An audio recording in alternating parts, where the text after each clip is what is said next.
Hello, welcome back everybody to this part in the series. I've been busy this past 2 weeks with things other than this project, so I didn't get quite as much done as I wanted to, but it's all been exciting things. So first off, I was contacted by CG Cookie and ended up making a tutorial for them. I'll have a video up for that, pointing everybody to that as soon as the video goes live. I'm super excited about that. Never thought I'd be working for CG Cookie.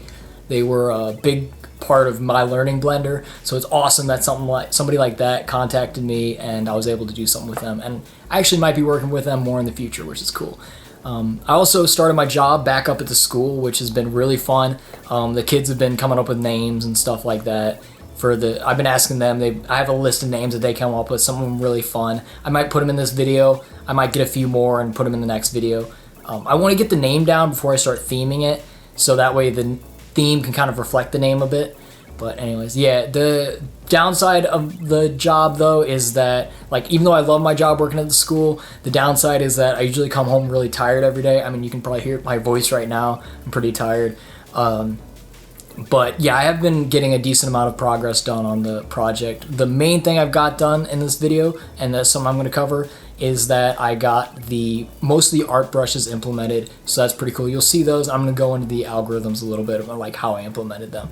The basic brush was pretty simple and just draws a rectangle with the size of the brush, so nothing too complicated. It doesn't use any type of intermediate line fill, so if you move the brush too fast, it'll leave spots, but I don't think that'll be a major problem for a 16x16 sprite. The bucket was pretty easy too, and just uses a basic flood fill algorithm. It was a little more complicated than the standard algorithm, as since I'm using a brush preview buffer, I had to check both the preview buffer and the actual sprite buffer, but in the end it was just 2 extra lines of code. Then there was the line tool. Oh, the line tool. At first, I thought the algorithm was going to be really simple.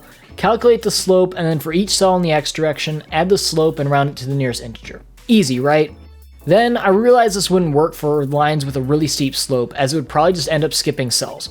Also, it wouldn't be clean to implement different line sizes, so I googled around and came across something called Bresenham's algorithm, which supposedly is the fastest algorithm for doing this sort of thing. I spent about 2 straight days trying to find a website that explained it clearly and in a way that supports multiple line thicknesses. I already didn't like this algorithm. It was just really messy, but unfortunately everyone said it was the fastest way to do it, so I just kind of went with it because I wasn't really finding anything better.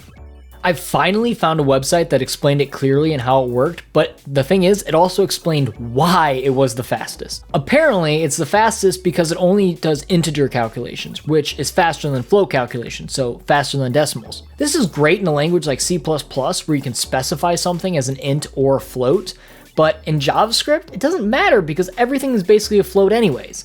There's still technically a small performance gain, but it wasn't worth the messy code for the maintainability. And it still didn't give me a clean way to do multiple line thicknesses. After I read that, I ditched Bresenham and just went back to the original plan, just with an if statement to check to see if the slope was greater than or equal to 1, where if it's less than 1, I'll draw along the x-axis, and if it's greater than 1, I'll draw along the y-axis. At first, I did the line thickness just by drawing multiple lines next to each other. This made the code even messier, and the end result line looked really ugly. I took a little bit of a break, and then I came back and rewrote it to instead draw a box at every pixel. This not only made the line look better, and the code simpler, but it actually simplified the code enough where I can make it a generic function, removing all duplicate code, which as a programmer was kind of eating me up inside. Next was the box fill tools. These were incredibly simple, and I implemented this basically just by scanlining the pixel area of the box using a start and end point. To do the filled box, I just filled every pixel that I looped over. The box outline was also easy, and to get varying thickness, I just added or subtracted the thickness in a condition statement.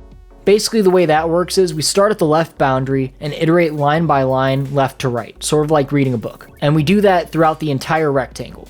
So to check the left boundary, we check to see if the current pixel is less than or equal to the left boundary plus the thickness. Then if it is, we fill in that pixel. All we have to do is then do 4 checks, 1 for each border, and it works, simple as that. I love how clean this is, especially considering how messy that line tool turned out to be.